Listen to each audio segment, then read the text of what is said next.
안녕하십니까. 상대표의 훔쳐보기의 캔드핀 김창무입니다. 자, 날씨는 조금 풀린 것 같은데요. 지수는 지금 1800에서 1900 사이에서 박스에 딱 갇혀있는 그런 모습입니다. 시장이 갈 듯하면 밀리고 또 밀릴 듯하면 또 올라가는 이런 모습입니다. 이런 과정 속에서 또 이번 주 내일 모레는 또 옵션 만기일입니다. 이제 우리가 지금 선물 공부하고 있는 그런 과정인데 어쨌든 간에 만기 주에는 시장의 변동성이 굉장히 심했죠. 자, 오늘은 어떤 내용들이 있는지 잠시 후에 살펴보시도록 하겠습니다.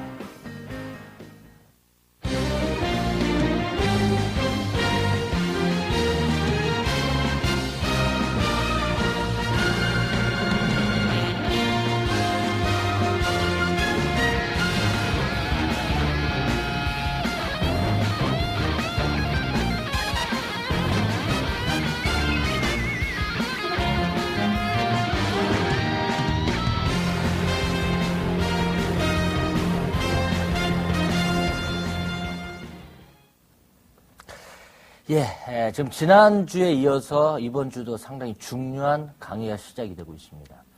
그러니까 어떻게 본다면 지금 이번 주가 이제 9번째 강의가 되겠습니다만은 이제 그동안은 어떻게 보면 이제 중고등학교 수준 정도의 어떤 공부였다면 지금부터는 굉장히 중요한 공부가 되고 있다.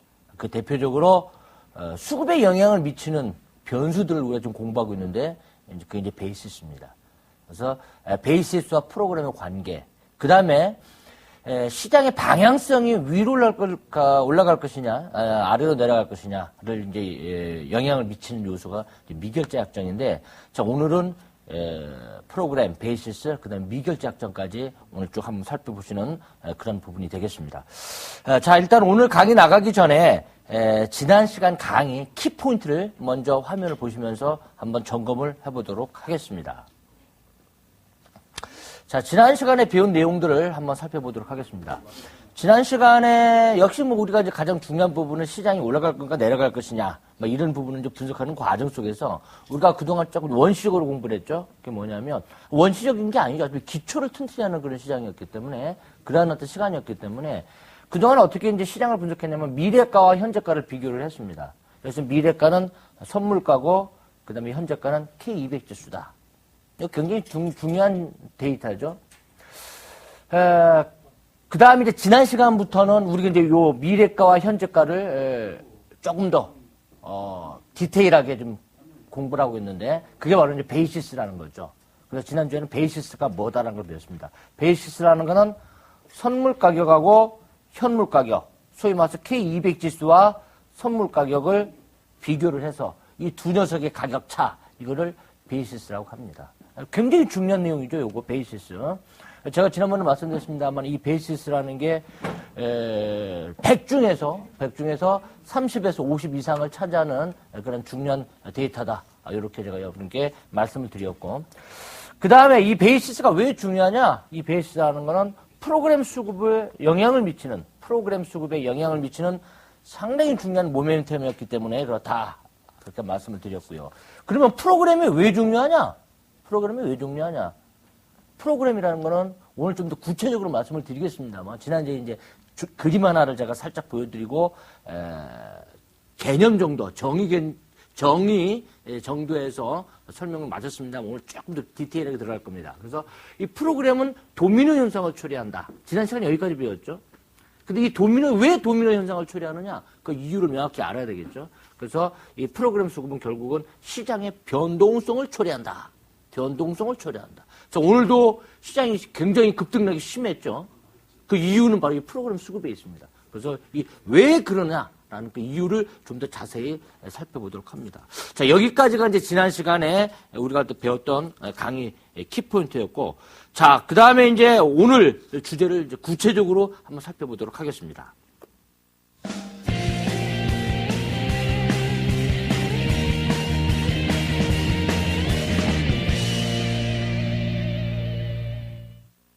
자, 이제 오늘 내용이 실전 적용하는 부분입니다. 어제부터, 지난주부터 오늘, 그 다음에 다음 주까지 이 3주에 걸쳐서 이제 그동안 배운 부분을 실전에 적용하는 부분이기 때문에 굉장히 중요합니다.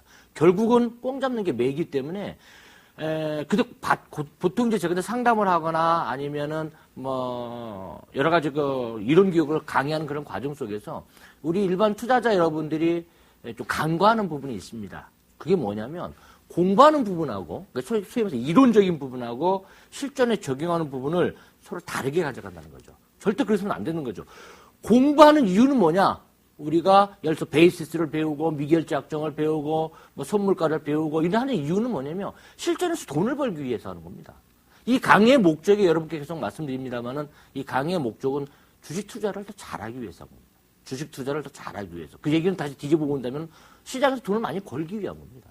공부는 따로, 그 다음에 실전은 따로. 이래서는 절대 되지 않습니다. 그래서 이론과 실전을 하나로 묶어가지고 공부하는 시간이 굉장히 중요하다. 그래서 그런 부분을 지금 쭉 공부하고 있습니다. 그런 과정 속에서 선물시장에서 제일 중요한 거, 다 중요하지 않은 건 하나도 없습니다만은 그 중에 가장 중요한 부분이 하나가 수급론으로 봤을 때 수급에 영향을 미치는 변수가 뭐냐, 선물시장 쪽에서. 그게 바로 하나가 베이시스.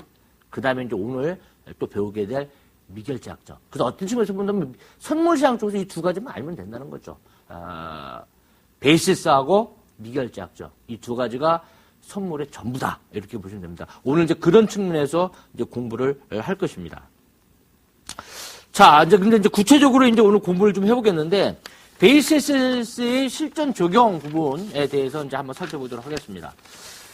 자, 화면 볼까요? 베이시스는 지난 이제 시간에 이제 말씀을 드렸습니다만은 워낙 중요하기 때문에 다시 한번 개념을 다시 한번 잡습니다. 베이시스는 현물 지수에서 빼기, 현물 지수를 뺀 것. 그게 베이시스다. 그동안 옛날에 근데 미래가와 현재가를 서로 비교했지만 이제는 그럴 필요가 없습니다. 지금 바로 이 베이시스를 배우기 위해서 그동안 미래가와 현재가를 쭉 말씀드리면서 지금까지 이제 숨가쁘게 달려온 거죠. 결국 이 베이시스가 어떠냐에 따라가지고 시장을 판단하시면 됩니다. 베이시스가 0보다 크다라는 걸 콘텐고 시장이라고 그랬습니다. 이건 뭐 약속이니까 그냥 용어 하나를 알아두시면 우리가 매매하는데 선물 옵션 매매하고 또는 또 이해하는 데 좀 도움이 되겠죠. 베이시스가 0보다 크다. 콘텐고 시장. 그 다음에 반대로 베이시스가 0보다 작다라는 걸 백오디에이션 시장이다. 이렇게 얘기를 제가 했습니다. 자, 그러면 이 베이시스가 0보다 크다, 작다. 이게 그러면은 실질적으로 시장에 어떤 영향을 미치느냐라는 거죠. 자, 그럼 그 부분을 칠판을 통해서 한번 마지막 정리를 한번 해보겠습니다. 자, 베이시스가 0보다 크다. 자, 이거를 콘텐고 시장이라고 했습니다. 이 베이시스가 0보다 크다는 거 속에는 어떤 의미가 포함되어 있냐면은 선물 가격이 더 비싸다는 거죠. 그러니까 베이시스라는 게 선물에서 이거를 이제 글씨를 좀 이제 우리가 약속이니까 얘기를 좀 쉽게 해볼까요? 자, 선물을 F라고 합시다. 선물의 약자가 선물은 미래 종합주까지 있죠. 그래서 그걸 이제 퓨처즈의 약자. 그래서 F를 쓰겠고요. 그 다음에 이제 현물 K200 지수. 자, 그 부분은 우리가 약속을 할까요? 지금 현재 종합주까지 쓰다. 그래서 스팟 종합주까지 쓰다. 그래서 S로 하고 표현을 할게요. 베이시스가 0보다 크다는 거는 선물가, 미래가가 현재가보다 크다는 얘기죠. 그러면 상대적으로 이 두 녀석은 누가 더 싸다는 거죠? 당연히 요놈이 더 싸다는 거죠. 이게 저평가되어 있다는 거죠. 우리가 지난 시간에 노량진하고 가락동 시장을 아주 넘나들었죠. 왔다 갔다 하면서 넘나들어. 리무진을 타고 가락동 시장과 노량진 시장을 왔다 갔다 했습니다. 사과를 사기 위해서, 조기를 사기 위해서. 그 설명을 드렸습니다. 이 시장은 기본적으로 저평가되어 있는 종목은 사고 고평가되어 있는 종목을 파는 게 바로 주식시장의 기본 메커니즘이죠. 선물옵션도 마찬가지입니다. 그러면은 베이시스가 0보다 크다는 얘기는 현재가 K200 지수가 더 싸다는 거죠. 싸니까 사야죠. 싸니까 산다는 거죠. 결국은 베이시스가 0보다 크다라는 거에는 어떤 의미가 포함되어 있느냐? K200 지수가 싸다. 그러니까 프로그램 매수가 들어온다. 라는 개념이 여기 숨어져 있는 거죠. 그러니까 베이시스가 0보다 큰 데는 프로그램 매수가 들어온다. 그렇게 보시면 답이 되겠고요. 반대로 베이시스가 0보다 작다라고 할 경우는 어떻게 됩니까? 부호를 바꿔주면 되죠. 부호를 바꿔볼까요? 부호를 바꿔보면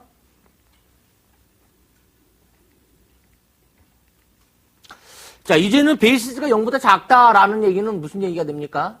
선물가가 더 싸고 현물이 현재가가 더 비싸다는 얘기예요. 미래가가 더 싸다는 얘기입니다. 그 얘기는 뭡니까?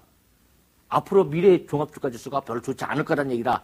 이런 말씀드렸죠. 그러면 현재 이런 상황이 나타났다. 베이시스가 0보다 작은 상황이 나타났다 할 경우에는 시장 참여자들은 어떤 매매를 하느냐. 선물가가 비싸기 때문에 K200 지수가 비싸기 때문에 K200 지수가 비싸기 때문에 요 녀석이 고평가됐다는 거죠. 그럼 고평가됐다는 거는 뭡니까? 이걸 판다는 얘기 아닙니까? 이거를 판다. 이거를 판다. 자, 그러면 이걸 판다는 얘기는 뭡니까? 프로그램은 어떤 쪽으로 들어온다? 프로그램은 매도로 나온다는 거죠. 근데 최근에 시장 흐름은 어땠죠? 최근에 시장 흐름은 선물가가 더 비싸고 K200 지수가 더 싸죠. 그래서 최근에 프로그램 매수가 들어오는 이유다. 이렇게 보시면 되겠습니다. 자, 그래서 결국은 우리가 베이시스를 공부하는 이유는 뭐냐? 궁극적으로. 지금 매수가 들어오느냐? 매도가 출회가 되느냐?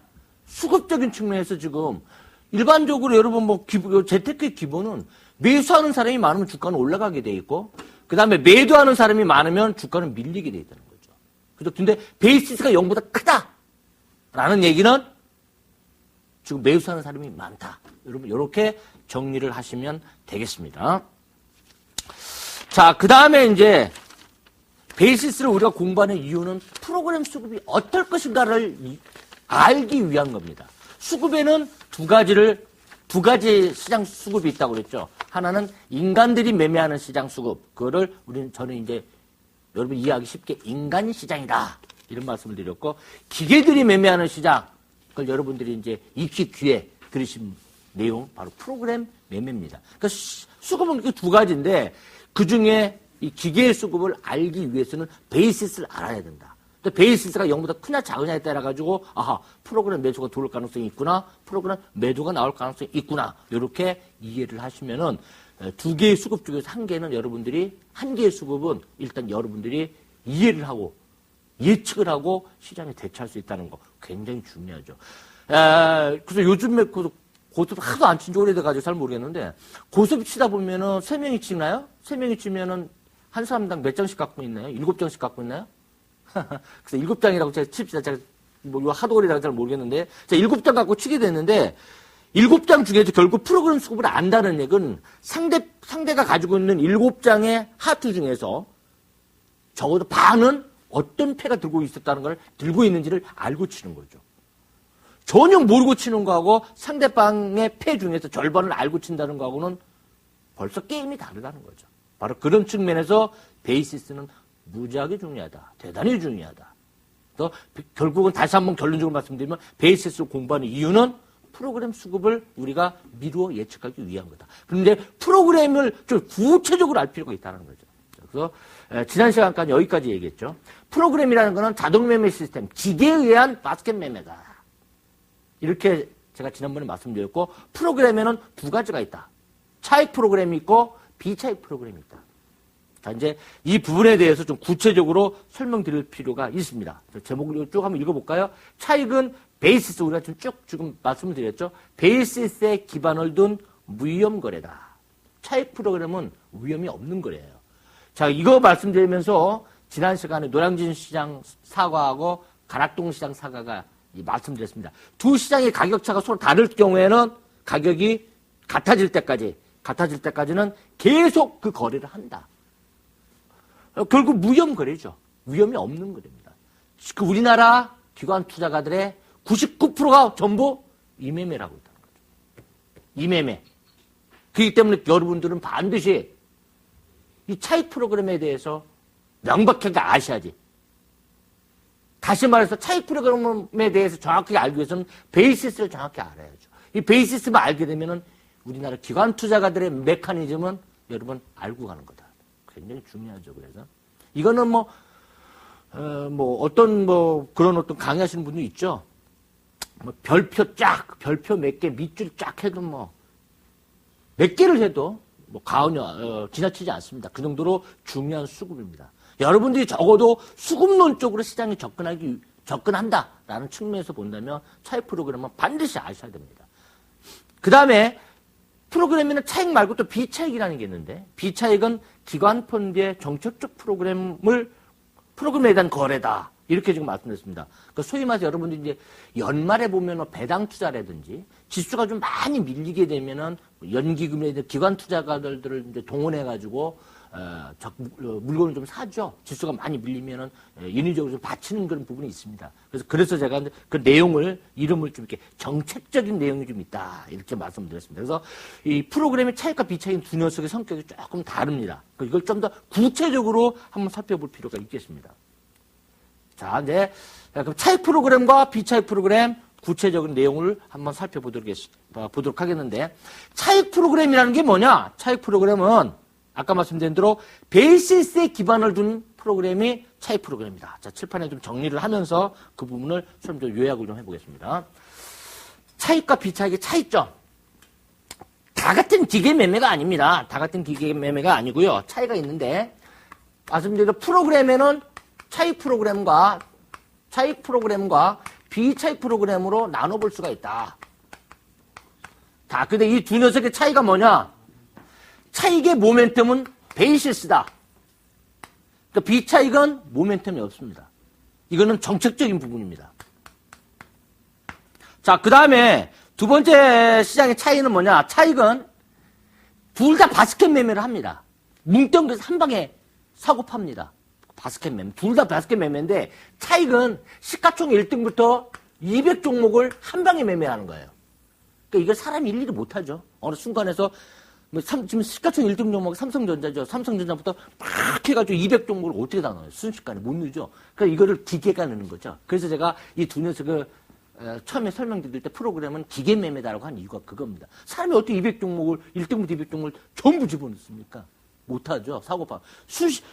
결국은 1등과 200종목을 컴퓨터가 딱 세팅을 해놓고 버튼 하나로 매매가 이루어지는 거다. 자, 근데 차익이 1등부터 시가총 1등부터 200종목을 대상으로 한다면 반면에 비차익 프로그램은 1등부터 10에서 15개 종목 정도만 베팅하는 겁니다. 그러니까 조금 더 슬림화되어 있다. 이렇게 보시면 되겠고요. 그 다음에 차익 프로그램은 그럼 주로 누가 매매를 많이 하느냐? 차익 프로그램은 과거에는 투신해서 많이 했습니다. 근데 최근에는 소위 말해서 여러분들이 그런 말씀 많이 들어보셨을 겁니다. 우정사업본부라고 해서 우정사업본부, 우체국이죠.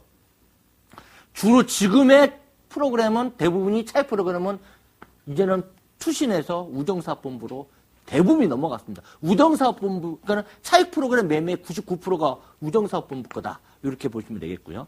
비차익 프로그램 매매는 지금 누가 하느냐? 외국인하고 연기금이 주로 한다. 그래서 방금 말씀드린 대로 좀 다릅니다. 차익 프로그램과 비차익 프로그램의 공통점은 기계 매매다. 그 다음에 차이점은 차익은 주로 투신하고 우리나라 기관 투자가들이 하는 반면에 비차익 프로그램은 외국인과 연기금 매매를 한다. 요게 좀 차이점이죠. 결국은 여기서도 이제 차이점과 공통점을 말씀드렸는데 이제 한 가지 더 시장의 이제 방향성과도 이제 관련을 시켜본다면 차익 프로그램은 일정한 방향이 없어요. 요 놈을 이제 줄여 따져본다면 방향보다는 변동성 쪽에 포커스가 맞춰져 있다. 자, 요거는 그래서 지금 갑자기 변동성과 다 아시는 분은 아시겠습니다만 아시는 분들은 한 번 더 복습하는 거고요. 모르시는 분들은 지금 이 변동성의 개념에 대해서 지금 이해를 하시면 되겠습니다. 변동성이라는 거는 지수가 얼마나 빨리 움직이느냐 이 문제입니다. 결국 어떤 측면에서 본다 이 변동성은 이제 다다음 시간부터 배우게 될 옵션과 상당히 밀접한 관계를 가지고 있는 게 이 변동성입니다. 얼마나 빠르게 움직이느냐. 그러니까 예를 들어 움직이는데 천천히 움직이는 거하고 빨리 움직이는 거하고는 옵션의 프리미엄 가격이 완전 달라진다는 거죠. 그래서 그런 측면에서 본다면 차익은 변동성에 조금 가깝다. 반면에 비차익은 방향성 쪽에 좀 가깝다. 방향성에. 굳이 따진다면 방향성 쪽에 가깝다. 그러니까 지수가 오를 것인지 내릴 것인지 이 B차익 프로그램이 매수하는 그런 국면 속에서는 B차익이 매수가 꾸준히 들어오는 쪽에서는 지수는 올라가는 쪽에 포커스가 맞춰져 있구나. 그래서 아까 우리 자막에서 나갔습니다만 이거는 B차익은 일정한 추세를 가지고 있다. 이렇게 보시면 됩니다.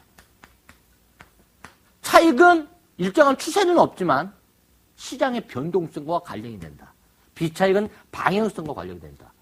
이렇게 되면 결국 우리가 선물 매매하는 이유는 뭡니까? 지수가 오를 것이냐 내릴 것이냐. 추세를 알아야 되잖아요. 그리고 그걸 알기 위해서는 이 B차익 프로그램은 굉장히 중요하다. 근데 반면에 이제 내가 산 주식이 아니죠. 선물을 주면 종합주가지수 사는 거니까. 내가 지금 매매를 사든지 팔든지 해가지고 과연 내가 매매하자마자 수익이 쫙 날 거냐? 아니면 이제 다음 시간부터 배울 옵션에서 내가 매매를 해가지고 옵션의 수익이 날 거냐 안 날 것이냐는 결국은 차익 프로그램이 결정한다는 거죠. 그래서 어떤 측면에서 본다면 차익은 옵션 매매하는데 조금 더 옵션 매매했으면 당연히 알아야 되는 부분이고 B차익 프로그램 같은 경우는 이제 일정한 추세를 가지고 있기 때문에 방향성과 관련된 선물과 조금 더 밀접한 관련이 있지 않느냐 저는 이렇게 생각을 합니다. 그래서 옵션을 잘하실 분들은 잘하시려면 오늘도 옵션에서 콜에서 더블이 나왔죠. 오늘 하루에 더블이 나온 겁니다. 더블이 나오는 상품은 우리나라 시장에서 더블 이상 나오는 상품은 우리나라에 옵션밖에 없습니다. 이게 이제 다음 시간부터 우리가 이제 이 옵션에 대해서 이제 공부를 할 겁니다. 그러니까 그러기 위해서 지금도 알아야 돼요. 그래서 프로그램은 굉장히 중요하다. 그런데 차익은 변동성과 밀접하고 상품으로 본다면 옵션 시장 쪽에 상당히 중요한 데이터다. 그 다음에 B차익은 방향성, 일정한 추세를 가지고 있고 선물 매매에 상당히 중요한 데이터다. 이 정도 보시게 되면 프로그램 어떤 것의 두 종류, 차익과 B차익 프로그램이 정확하게 구분이 되어질 거다. 이렇게 보시면 되겠습니다. 자, 그 다음에 그럼 최근에 이제 베이시스가 어떻게 올라가는지 한번 살펴봅니다. 화면을 한번 보시면 제가 캡처를 좀 해놨는데, 결국은 이제 꽁 잡는 게 뭐죠? 최근의 시장 흐름은 어떠냐라는 보는 거죠. 자, 베이시스와 프로그램 한번 볼까요? 자, 이게 지금 베이시스가 좀 가장 우측에 나와 있는데요. 12월 28일부터 베이시스는 지금 전부 빨간색입니다. 베이시스가 빨갛다라는 얘기는 뭐냐? 베이시스가 0보다 크다는 얘기는 뭡니까? 콘텐고 시장이다. 콘텐고 시장이라는 게 아까 뭐라고 그랬죠? K200 지수가 싸다. 현재 종합주가 지수가 싸다는 거죠. K200 지수가 싸다는 얘기는 뭡니까? K200 지수 종목을 산다는 거죠. 우리 아까도 쭉 칠판에서 말씀드렸습니다만은 K200 종목을 산다는 얘기는 뭐예요? 그게 바로 차익 프로그램이잖아요. 1등부터 200 종목을 매매하는 게 차익 프로그램이라고 했으니까. 결국은 베이시스가 0보다 크다는 얘기는 차익 프로그램이 매수가 들어오는 확률이 굉장히 크다라는 겁니다. 지금 현재 국면입니다. 그래서 지금 이 시간 끝나고 나서 한번 이렇게 HDS 열어봐가지고 지금 베이시스는 어떠냐? 콘텐고냐 백오데이션이냐를 한번 살펴보신다면 여러분들이 이 베이시스와 프로그램의 관계에 대해서 좀 더 명확하게 여러분 접근할 수 있다라는 겁니다. 상당히 중요한 내용입니다. 자, 그 다음에 프로그램의 도미노 현상. 자, 이 그림을 지난 시간에 배웠죠? 지난 시간에는 정의 정도만 넘어갔는데 왜 이 프로그램, 차익 프로그램이 아까 칠판에서 변동성과도 관련이 되느냐 이런 부분을 지금 이해를 좀 합니다. 어려운 건 없으니까 이제 말씀드리면서 차 한잔 하시면서 지금 좀 늦었나요? 늦은 시간인가요? 9시 넘었으니까 차 마시는 시간은 아닌가요? 자, 좋습니다. 가볍게 들으시면 됩니다. 가볍게 들으시면서 머리만 좀 쫑긋하게 세우고 그걸 가지고 내가 저걸 어떻게 써먹어야 되겠다라고 여러분 인지하신다면 여러분은 성공한 거다 보시면 됩니다. 자, 도미노 현상이라는 게 뭡니까? 쭉 블럭 세워놓고 뭐 제일 앞에 거 하나 딱 누르면 쪼르륵 넘어지는 거, 블록 넘어지는 거 있죠. 그걸 도미노 게임이라고 하죠. 원래 이 도미노는 군대 용어입니다만은 그건 여러분이 인터넷에서 한번 살펴보시고 좀 저희가 좀 이해하기 쉽게 제가 이제 프로그램의 도미노 현상이다 해가지고 제가 제목을 일부러 이렇게 갖고 나왔습니다. 다른 선물 옵션 강의하시는 분이 어떻게 하실지 모르겠고 시중에 나와 있는 책에서 어떤 내용으로 나왔는지 모르겠습니다만은 이 용어를 제가 만들어낸 내용이니까 글씨 자체는 도미노 현상이라는 자체는 다른 쪽에서 있는 정치하고 군대 용어입니다만은 저는 이걸 갖고 이제 매매 쪽으로 갖고 있는 프로그램의 도미노 현상이다. 이렇게 제가 이름을 붙여봤습니다. 자, 볼까요? 요 내용을 보시면 이유를 좀 알 수 있습니다. 베이시스가 프로그램에 영향을 미치는 요소는 베이시스다. 그럼 베이시스에 변화가 생기면 프로그램에 영향을 미치고 특히 그 프로그램 중에서 아까 비차익이 아니고 차익 프로그램에 영향을 미치고 이 차익 프로그램이 지수의 변동성에 영향을 미친다. 알 땐 말듯하죠. 알 듯 말듯해요. 자, 그럼 칠판에서 그 부분을 다시 한번 이제 마지막 정리를 합니다. 아까 말씀드린 부분이 이제 지금은 비차익 부분은 아까 이제 요거는 정책적인 부분이니까 추세를 가지고 좀 요즘에 비차익 프로그램 매수도 많이 들어오죠. 작년 연말부터. 그래서 최근에 지금 각광받는 예를 들어서 여러분 주식하시는 분도 많이 있고 이제 선물 없이 이제 입문하시려고 하시는 분도 많습니다만은 우리나라 최대 기관 투자가가 어디예요? 바로 연기금이에요. 연기금이 근데 대부분이 비차익 매매를 한다는 거죠. 비차익 프로그램 매수가 들어오고 있다는 얘기는 우리나라 최대의 기관 투자가들이 매수하는 거거든. 그러면 우리나라 최대 기관 투자가 매매하는 연기금이 투자하는 매매 종목, 그런 것들 여러분 공부하시면 됩니다. 왜냐하면 우리나라 최대 기관 투자가가 연기금이기 때문에 우리나라 기관 투자가들의 그 메커니즘을 살펴보게 되면 연기금에서 물량을 얘네들 여기 보면 여기 자체 펀드 매니저가 있죠. 여기 자체 펀드 매니저도 있고 일부는 자기네 자금을 일부 잘하는 쪽에다 좀 쪼개줍니다. 뭐 A 운용사, B 운용사, C 자문사 이런 식으로 해가지고 잘하는 쪽에다가 일정 부분을 띄워주고요. 자기네 이제 일부는 자기네 고유 펀드 매니저가 이제 또 매매를 하죠. 근데 모든 거래는 증권사를 통해서 거래하게 돼 있죠. 모든 매매는 그냥 연기금의 펀드가 일부는 A 운용사로 쪼개졌습니다. A 운용사도 주문을 낼 때는 증권사를 통해서 내야 되겠죠. B 운용사도 마찬가지고 고유 계정도 증권사를 통해야 되고. 결국은 이 운용사들 A 운용사라든지 B 운용사라든지 아니면은 C 자문사라든지 이런 쪽에서는 연기금의 물량을 받기 위해서 어떻게 해야 됩니까? 자기네 퍼포먼스가 있어야 됩니다. 나는 이런 우리 회사는 이런 어떤 능력을 가지고 있다. 기업을 이런 식으로 잘 분석을 한다. 그리고 주식 투자를 하게 되면 수익을 잘 낸다. 그렇게 하기 위해서는 연기금의 담당자들한테 설득을 시켜야 되겠죠. 무슨 말인지 아시겠습니까? 그 얘기는 이면에 연기금의 물량을 소위해서 오더를 받기 위해서는 연기금의 고급 정보들이 많이 들어가게 되어 있습니다. 그래서 최근에 당국에서도 요즘에는 그런 거 없을까라고 저는 보고 있습니다. 과거에는 사실 이 연기금 펀드가 다 여러분 돈입니다. 여러분 자산이죠. 여기 연기금의 운용자 이 사람 자금이 아니죠. 우리 그 월급에서 일부 떼고 해가지고 퍼센트 잘 모르겠습니다만은 해가지고 연기금 해가지고 우리 나중에 노후 연금하는 부분과 관련된 부분 아닙니까? 전 우리들의 자금입니다. 그런데 이 펀드 매니저가 그 막강한 자금을 운영하는 데 있어서 오더를 받기 위해서 각 기관 투자가들이 연기금 펀드 매니저한테 일정 뭐라고 할까요? 꽃다발도 좀 갖다 주고 그 다음에 뇌물을 좀 썼죠. 과거에는. 요즘에는 아마 그러면 큰일 나죠. 요즘엔 그러진 않습니다. 요즘에는 이제 현재 실적에 따라가지고 이제 결판을 내겠습니다만은 어쨌든 간에 이 우리나라 최대 펀드인 이 연기금 쪽에는 고급 정보들이 많이 들어갑니다. 그럴 수밖에 없죠. 물량을 받고 자기네들이 일정 부분 운용권을 받기 위해서는. 그래서 요즘에 각광받고 있는 게 특히나 점점 갈수록 그럴 겁니다. 점점 갈수록 연기금 펀드는 계속 커질 것이고 지금 요즘에도 보면 우리나라 지금 인구가 지금 남한 인구가 얼마나 됩니까? 우리나라 대한민국 인구 한 8천만이 넘었죠? 얼마 전까지만 해도 이게 참 격세지감입니다. 제가 어릴 때만 하더라도 둘만 나 잘 기르자.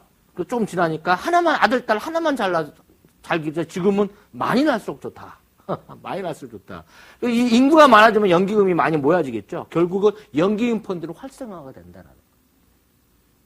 어쨌든 간에 이제 이 연기금 펀드에서, 연기금에서 매매하는 종목들, 그런 종목군들이 요즘에 각광받고 있죠. 각광받고. 그게 무슨 뭐 테마가 형성이 됐든 기업 실적이 됐든 상당히 좋은 종목들을 많이 보유하고 있다는 거죠. 그래서 앞으로는 연극임이 매매하는 종목들을 종목하시는 분들, 주식하시는 분들 공부를 열심히 좀 하실 필요는 있을 것 같고, 여러분들이 일일이 A기업, B기업, C기업, 2천 기업을 다 걸어가서 발품 팔아가지고 기업 내용을 다 알 수가 없잖아요. 사실 기업 탐방을 해야 되는데 여러분들이 못 하잖아요. 대신에 각 기관대에서 나오는 레포트들, 그다음에 연기금이 사는 종목들을 분석을 하다 보면 눈에 이렇게 보일 겁니다. 지금은 어떤 테마가 흘러가고 있다. 지금은 어떤 수납내가 형성되고 있다. 시장 흐름은 어떻다. 우리는 지금 지수 매매하는 입장에서 어때요, 그러면? 연기금이 꾸준하게 사느냐? 안 사느냐? 꾸준하게 산다. 규모가 크다. 그럼 당연히 올라가는 장이죠. 그러니까 지금은 차익 프로그램도 매수가 들어오는 시장이고, 그 다음에 비차익 프로그램도 매수가 들어오는 시장입니다. 그래서 지금 수급은 많이 좋아졌습니다. 근데 이게 발목을 잡고 있는 게 뭡니까? 이 발목을 잡고 있는 게 외국인들이죠. 외국인들. 지금 그 외국인들이 지금 적극적으로 우리 시장에 공략 안 하는 이유가 뭡니까? 그 이유는 유로존 문제죠. 유로존의 금융위기 문제가 지금 아직까지 해결이 되지 않고 있습니다. 독일의 뭐 총리하고 사르코지하고 프랑스하고 뭐 독일의 정상이 만나가지고 뭐 내용이 없었다. 그러니까 또 쭉 밀리고 좀 뭔가 해볼까? 뭐 이런 또 소리가 나오면 쫙 올라가고 이 급등락이 굉장히 심합니다. 이런 재료를 가지고 우리가 접근하다 보면 굉장히 어려워요. 매매하기 굉장히 어렵습니다. 중심 잡기가 굉장히 어려워요. 그런데 중심을 잡을 수 있는 거는 바로 프로그램 부분을 알게 되면 상당 부분 중심이 잡혀서 간다. 아까 도미노 현상이라고 말씀드렸는데 왜 도미노 현상이냐? 아까 그 프로그램 중에서 이제는 비차익보다는 이제 차익 쪽에 포커스를 맞춥니다. 이게 이제 변동성과 상당히 중요한 밀접한 연관성이 있다고 그랬기 때문에 선물 옵션은 사실은 방향성도 중요하지만 이 변동성이 중요합니다. 블록 하나 밀게 되면은 쪼르륵 다 밀리게 되는 이유가 있습니다. 왜 그러냐면 다 보세요. 차익 프로그램의 모멘텀은 뭐라고 그랬어요? 이제 지금 정리합니다. 제가 질문하면서. 자, 차익 프로그램이 지금 매수가 들어올 거다. 매도가 나올 거다. 뭘 갖고 예측할 수 있느냐? 바로 베이시스 가지고 우리가 예측이 가능하다고 그랬습니다. 베이시스 가지고 예측을 가능하다고 그랬습니다. 근데 이 베이시스 식이 뭐냐? 이것만 산수입니다. 베이시스 식이 선물가와 현재가 K200 지수의 가격 차를 베이시스라고 했다고. 자, 이게 0보다 크면 프로그램 매수가 들어올 확률이 많다라고 했습니다. 0보다 작으면 프로그램 매도가 나올 확률이 많다고 했습니다. 자, 근데 문제는 왜 제가 도미노라는 말을 썼냐면 이 베이시스 이 개념, 지금 베이시스가 콘텐고다, 베이시스가 백오데이션이다. 프로그램 매수가 들어올 가능성이 많다, 프로그램 매도가 나올 가능성이 많다라는 거는 A 기간만 알겠어요? B 기간만 알겠어요? C 기간만 알겠어요? 아니면 저만 알겠어요? 여러분 오늘 같이 공부를 했죠? 저도 알고 여러분도 알아요.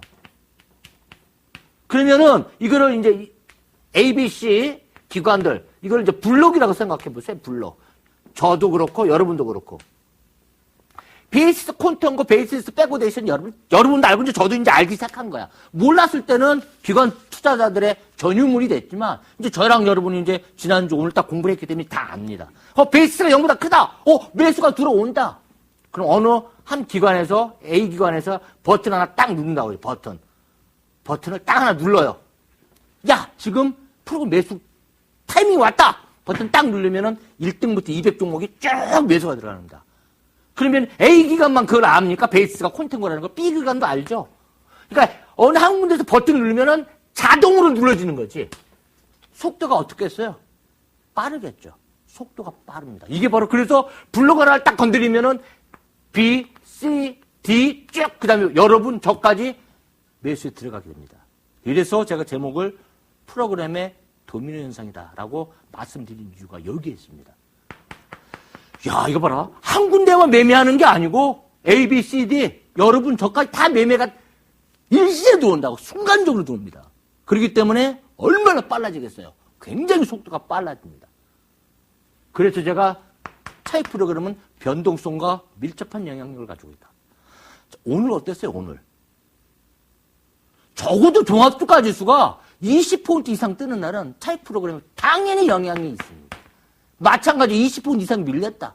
당연히 프로그램 매도입니다. 그때는 20% 이상 떴다. 그날은 당연히 프로그램 매도, 차익 프로그램 매도가 들어옵니다. 지난 1월 3일 날도 그랬죠. 결국은 이 프로그램, 차익 프로그램을 내용을 알고 있다면, 야, 오늘은 적어도 한 2, 3포인트 오르고 내릴 것이다. 아니면 오늘 장은 적어도 2자릿수 이상 오르고 내릴 것이라는 것을 미루어 알 수가 있습니다. 조금 2, 3포인트 플러스 마이너스 움직일 때보다는 2, 3포인트, 20 내지 30포인트로 큰 폭으로 움직일 때가 먹을 게 많죠. 먹을 게 많죠, 당연히. 왜? 우리가 선물지수 1포인트 움직일 때는 50만 원이고, 승수로, 우리 가격 승수 배웠죠? 2포인트 움직이면 어떻게 됩니까? 이게 100만 원입니까? 아닙니까? 오늘 같은 경우는 선물지수가 30포인트 이상 올랐죠? 그럼 종합주가에서 선물지수로 그럼 3포인트 이상 올랐죠? 그럼 한 개 학사 가지고 방향 제대로 맞추면 150만 원 먹는 거죠. 그러니까 조금 움직이는 것보다 크게 움직이는 게 낫죠. 이렇게 크게 플러스 마이너스 움직일 때 어떤 수급이 영향을 미치고 있느냐? 차익 프로그램 영향을 미치고 있다. 그 이유는 왜 그러냐? 버튼을 A 기관이 버튼 누르면 B, C가 자동으로 다 눌러지게 있다. 도미노 현상 때문에 그렇다. 굉장히 중요하다. 그래서 차익은 뭐하고 관계 있느냐? 변동성하고도 관계가 있다. 바로 그런 날 차익 프로그램 매수가 많이 유입이 되는 날, 매도나 매수가 많이 유입되는 날, 바로 그때가 바로 옵션 대박 찬스다. 옵션 아무 때나 하는 게 아니에요. 바로 그럴 때 매매를 하는 거예요. 종합주가 지수가 적어도 2자리 이상 오르고 내릴다고 판단이 될 때, 그 판단은 뭘로 해? 프로그램, 차익이 들어올 건가 말 건가. 그럼 차익 프로그램이 들어오느냐 마느냐 어떻게 알아? 베이시스가 0보다 크냐 작으냐에 따라 가지고 도미노 현상이 나타나느냐 안 나타나느냐. 도미노 현상이 나타나면은 큽니다. 그때는 옵션은 거의 그날은 더블이다. 제가 좀 여러분한테 대박 내는 기법도 알려드렸고요. 이론과 실전을 접목하는 방법까지 지금 알려드렸습니다. 상당히 그래서 중요하다. 이렇게 말씀드렸습니다. 자, 1월 6일 날 한번 실전 사례를 한번 볼까요? 1월 6일 날 실전 사례를 한번 살펴보죠. 1월 6일 날. 자, 1월 6일 날 베이시스는 콘텐고였어요. 베이시스는 콘텐고였다. 자, 그러면 1월 6일 날 콘텐고였으면은 차익 프로그램에 매수가 들어올 확률이 많습니다. 꼭 복귀해 보세요. 그래서 제가 일부러 1월 6일 날 사례를 갖고 나온 겁니다. 1월 6일 날 베이시스가 콘텐고였다. 우리 계속 배웠죠? 그러면은 프로그램 차익 매수가 들어와야 된다. 자, 근데 보니까 아침에 장 시작이 열려가지고 프로그램 차익 매수가 쭉 들어왔습니다. 1월 6일 날이 어떤 날이냐? 이날 폭락한 날입니다. 1월 6일 날 폭락한 날이에요. 프로그램 매수가 들어오면서 오전에는 시장이 버텼어요. 그런데 시간이 9시 30분 넘어가면서부터 차익 프로그램이 매도로 바뀌어버렸어요. 그러면서 폭락이 연출이 된 겁니다. 폭락이 연출됐다. 그래서 그 당시에 지수가 차익 프로그램이 매수가 들어올 때까지만 하더라도 선물 지수가 243.15%였어요. 이것이 프로그램 매도가 나오기 시작하면서 그때부터 선물 지수가 몇 포인트가 밀렸느냐? 5포인트가 밀려버려요. 5포인트. 선물 지수 5포인트. 종합주가 지수는 약 40포인트 이상 순식간에 밀리기 시작한 거죠. 장이 맛이 가버린 거죠. 이날 종가는 폭락했습니다. 자, 그러면 정리를 다시 한번 해봅니다. 프로그램의 도미노 현상과 관련된 프로그램은 차익 프로그램이다. 이게 오늘 이후에 내일장에서도 영향을 미칩니다. 왜? 옵션 만기나 선물 만기나 만기 주 때는 변동성이 굉장히 심해요. 여러분들 가끔 이제 언론에 보면 변동성 장세. 변동성이 도대체 뭔가? 그런 얘기를 많이 하시잖아요. 그게 바로 프로그램과 관련이 된다는 거죠. 결국 변동성 장세가 예측이 된다라고 할 경우에는 수급 중에서 여러분 뭘 지금 집중적으로 봐야 되느냐? 지금 차익 프로그램이 장중에 들어오느냐? 아니면 매도가 나오냐가 결정탑니다. 가끔 제가 이 시간 강의를 하면서 제가 여러분께 뭐라고 했습니까? 모든 실전 기법은 여러분들 마음속에 있다고 그랬죠. 그 얘기는 뭐냐? 기초를 탄탄하게 지금 기초 튼튼 시간입니다. 아이캔도 선물 옵션 아닙니까? 이 제목이. 여러분도 할 수 있어요. 저도 했기 때문에 여러분도 할 수 있다는 거죠. 누구한테 물어볼 필요가 없습니다. 언제 누가 물어보면 누가 알아요? 알려줘요? 안 알려줍니다. 여러분들 스스로 판단해야 됩니다. 시장의 시장의 속도를 결정하는 거는 차익 프로그램입니다. 그래서 특히 만기주에는 변동성 장세 하는 그 얘기는 그럼 여러분들은 그런 얘기가 장중에도 흘러간다라고 할 경우 여러분들은 뭐를 집중적으로 봐야 되나? 차트를 놓고 그래프를 놓고 보면 안 돼. 그래프 본다고 캔들에서 지금 차익 프로그램이 나오는지 비차익 프로그램이 나오는지 얼마나 크게 나오는지 알아요? 몰라요. 베이시스를 봐라. 베이시스. 차트를 보더라도 베이시스를 봐라. 왜? 프로그램에 영향을 미치니까. 그래서 이제 내일하고 모레 한번 내일 접목해 보세요. 차익 프로그램의 차익 프로그램이 시장을 결정한다라는 겁니다. 적어도 이틀 동안은. 그러니까는 차익 프로그램 한번 놓고 보시면 그 방향대로만 매매하세요. 차익 프로그램 매수가 들어오면 매수 쪽으로, 차익 프로그램 매도가 나오면 매도 쪽으로. 그렇게 공략하셔도 큰 무리가 없습니다. 상당히 여러분 접근하는 거라고. 그래서 이런 식으로 매매하다 보면 여러분들 충분히 선물옵션 시장 쪽에서 성공합니다.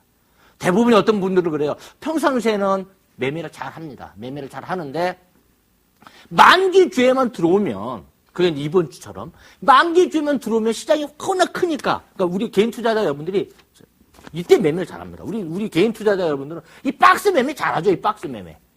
이걸 저항선에서 매도합니다.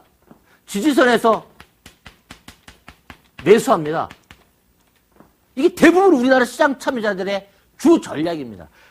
제가 다시 한번 말씀드립니다만은 제가 그렇습니다. 항상 강의하거나 할 때, 지금도 제가 말씀드릴게요. 이 매매로 가지고는 여러분 돈 못 벌어요. 절대 벌 수가 없습니다. 저는 그래서 이런 매매를 뭐라고 그러냐. 하수들이 하는 매매 영역이다. 하수들의 영역이라고 저는 이렇게 얘기를 합니다. 이런 매매 가지고는 돈을 못 벌어요. 근데 대부분의 우리나라 투자자들, 실패하는 투자자들이 이 매매를 합니다. 저항선에서 매도하고 지지선에서 매수하고. 이게 매매는 굉장히 편합니다. 지수가 올라가면은 가격이 비싸 보이니까 팔고 싶죠. 사람 심리가. 지수가 내려가면은 싸 보이니까 자꾸 사고 싶습니다. 매매는 그렇게 하면 안 됩니다. 물이 흐르는 대로 가야 된다고요. 지수가 올라간다는 얘기는 뭡니까? 그만큼 현재 시장 수급이 좋다는 거예요. 올라가고 있는 장에서 여러분은 왜 매도를 쳐요? 왜? 올라가는 장에서는 중간에 눌림목을 주면 매수할 생각을 해야 돼요. 근데 우리나라 투자자들은 안 그래요. 올라가면 팔 생각을 해. 내려가고 있다는 얘기는 뭡니까? 지수가 쭉 내려가고 있다는 얘기는 뭡니까? 이 얘기는 지금 시장 수급이 안 좋다는 거거든요. 파는 사람이 많으니까 내려가는 거잖아요. 그럼 여러분 반등이 나오면 때릴 생각을 해야 되는데 정반대로 매매. 올라가면은 비싸 보이거든? 그 팔아. 이게 저항선 매도. 내려가면은 오히려 파는 쪽으로 포커스 같이 따라가야 되는데 매수를 해. 이게 바로 하수들 매매예요. 자, 어떤 분이 그런 말씀을 합니다. 요즘에 오늘도 외국인 투자자들이 약 9,000계약 정도 매수를 했어요. 선물시장에서 9,000계약이면 돈 1조가 넘습니다. 근데 얘네들 외국인 투자의 선물 평균 단가가 지금 240포인트 정도예요. 선물 지수로. 오늘 종가가 243이잖아요. 그 얘네들이 그럼 외국인은 요즘에는 왜 이렇게 맨날 손절하죠? 이렇게 질문하는 사람이 있습니다. 물론 손절입니다. 그렇지만 얘네들 입장에서, 외국인 입장에서 이게 손절이 아닙니다. 물론 손절이지만 이건 시장이 순응하는 거예요. 순응하는 겁니다. 내가 240포인트에 매도를 쳐놨는데 지수가 올라가니까 손절해야 될 거 아닙니까? 여러분들 어떻게 매매해요? 지수가 올라가는데 밑에서 샀어요. 밑에서 팔아놨어요. 근데 주가가 올라가요. 그럼 손절해야 될 거 아닙니까? 얘네들 지금 손절이지만, 지금 당장은 손절이지만 지금 시장에 얘네들은 순응하고 있는 거라고. 잠깐 주고 나중에 빼먹는 거예요. 손절의 개념 속에 있지만 그 뒤에 이면을 살펴보셔야 돼요. 시장이 그만큼 지금 바뀌고 있기 때문에 외국인들이 손절하는 거라고요. 왜 손절합니까? 시장에 순응하기 위해서. 이 박스 매매는 순응하는 게 아니에요. 영매매하는 겁니다. 지수가 올라가면 올라가는 쪽에 따라 붙어줘야 되는데 여기다 여러분들 딱 매도를 쳐요. 이게 순응하는 게 아니에요. 이게 사람 죽는 겁니다, 이게. 그리고 나중에 이제 옵션 할 때 이 개념을 또 한번 설명드릴 겁니다. 이 개념을. 그러니까 이게 왜 못 먹느냐? 이거 절대로 먹을 수가 없습니다. 지금 단기적으로는 조금 수익이 날지는 모르겠지만 결국은 여러분 예탁 자산을 증가시켜주지 절대 못해요. 그 이유는 옵션 시간 할 때 이 내용을 얘기를 할 겁니다. 그때는 제가 자세히 말씀드릴 테니까 어쨌든 이 반대 매매하지 마라. 올라가고 있다라고 하는 거는 그만큼 지수가 올라가는 쪽에 수급이 뒷받침 되고 있으니까 그때는 여러분들 같은 그 방향으로 같이 마인드를 가져가 줘야 돼요. 왜 반대 매매합니까? 반대로. 올라가면 올라가는 쪽으로 베팅을 해야 되는데 올라가면 매도로 하려고. 절대 그런 매매를 하시면 안 된다라는 겁니다. 굉장히 중요해요. 자, 방금 말씀드렸던 부분은 그때 말씀드리고, 자, 이제 그림 하나 볼까요? 고스톱을 하나, 지금 이제 쭉 얘기했으니까 좀, 머리를 좀 식힐까요? 자, 고스톱. 고스톱이 뭡니까? 여러분 다 아시죠? 지금 보니까, 여기 보니까 3광도 있고 8광도 있고 그러는데, 우리 인생이 38 광땡과 같은 그런 인생이 되면 얼마나 좋겠습니까? 앞으로 여러분들은 저랑 같이 공부하는 그런 과정에서 38 광땡을 잡는 그러한 실전 매매 기법을 이제 여러분 터득하시게 된다. 이렇게 보시면 되는데요. 자, 고스톱에다 보면 제가 요 부분, 이게 지금 미결작전과 관련이 되는 부분이에요. 그래서 그 부분 정의만 잠깐 말씀드리고 나머지 부분에 대해서 자세히 말씀을 드릴 겁니다. 자, 여러분들이 만약에 고스톱을 칩니다. 제가 지금 왜 지금 고스톱을 갖고 나왔느냐? 이제 선물 미결제에 대해서 이제 공부를 하려고 합니다. 선물 미결제. 굉장히 중요하다고 했죠. 베이시스와 함께. 자, 미결제. 그걸 설명하기 위해서는 고스톱만 이해하면 돼요. 미결제 별거 아니에요. 자, A, B, C 세 사람이 고스톱을 칩니다. 자, 각자의 판돈이 100만원씩 있어요. 100만원. 그러면은 합이 얼마입니까? 합이 300만원이죠. 판돈이 300만원이라는 거지. 이 판돈이 바로 미결제 약정이에요. 판돈이 미결제 약정이다. 이 미결제 약정이 왜냐하면 주식하는 용어에는 미결제 약정이라는 표현이 없어요. 근데 선물시장과 옵션시장에는 미결제 약정이라는 표현이 있습니다. 제가 어떻게 설명을 드리니까 가장 여러분이 이해가 쉬울까? 바로 고스톱의 판돈이 미결제 약정이다. 라는 겁니다. 그래? 그럼 미결제 약정 별거 아니야. 이거 내용은 다 알아. 다 알죠? 미결제 약정은 고스톱의 판돈이다. 고스톱의 판돈. 이게 이제 미결제 약정의 정의입니다. 근데 이제 우리가 이제 앞으로 다음 시간에 공부하게 될 미결제 약정 구체적인 어떤 내용들을 쭉 살펴보게 되면 미결제가 굉장히 중요하다는 거 알 수가 있습니다.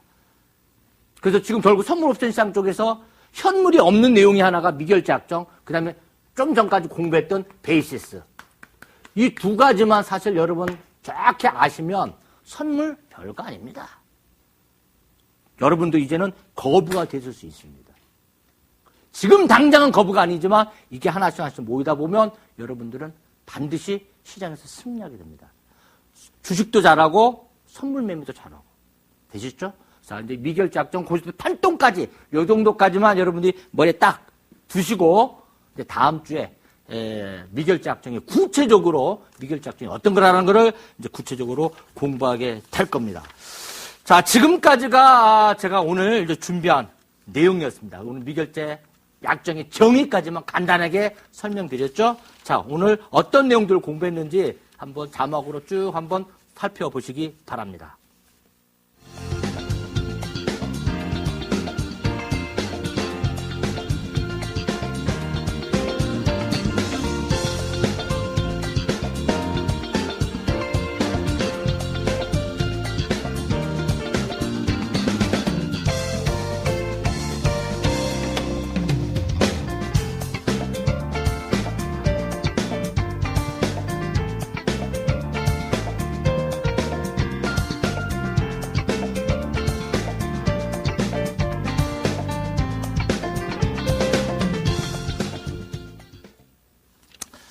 자, 이제 오늘 이제 고스톱 판돈 딱 거기까지만 이제 공부했죠. 그래서 오늘 공부한 내용을 화면을 통해서 다시 한번 살펴보도록 하겠습니다.